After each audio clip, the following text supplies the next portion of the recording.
السلام عليكم ورحمة الله وبركاته. بسم الله الرحمن الرحيم. بسم الله ما شاء الله. النهاردة معانا شقة 135 متر صافي المساحة. شقة في وش الحي كده على طول.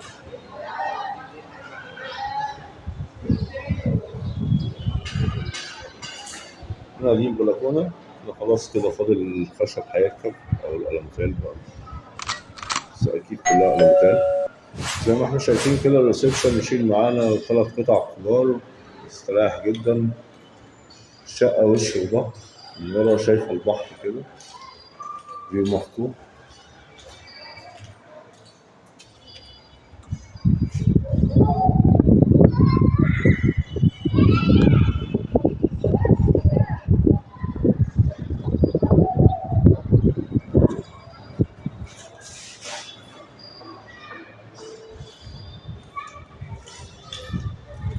الشقة فيها عداد كهرباء وعداد مية.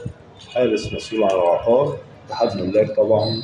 تسلسل الملكية قصة في الأرض. اتحاد ملاك.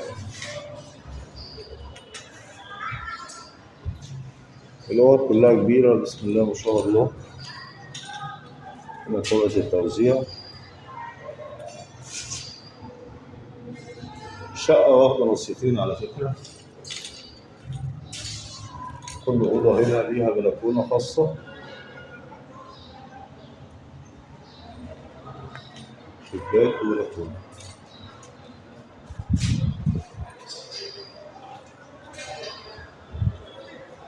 الشقة غير مجروحة نهائي.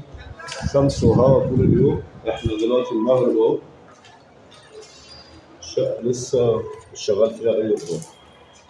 دي المطبخ حاجة بسم الله ما شاء الله.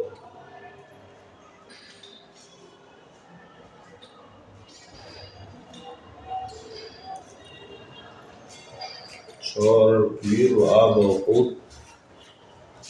حتى الحمام والمطبخ منورين.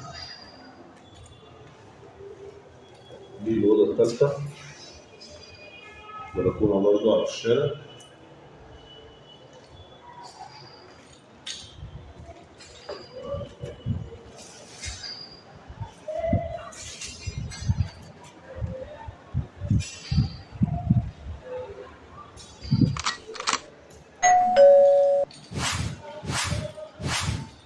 عايز استفسار تاني هيبقى رقم التليفون أسفل الفيديو. شوفوا الشوق على خير. السلام عليكم ورحمة الله وبركاته.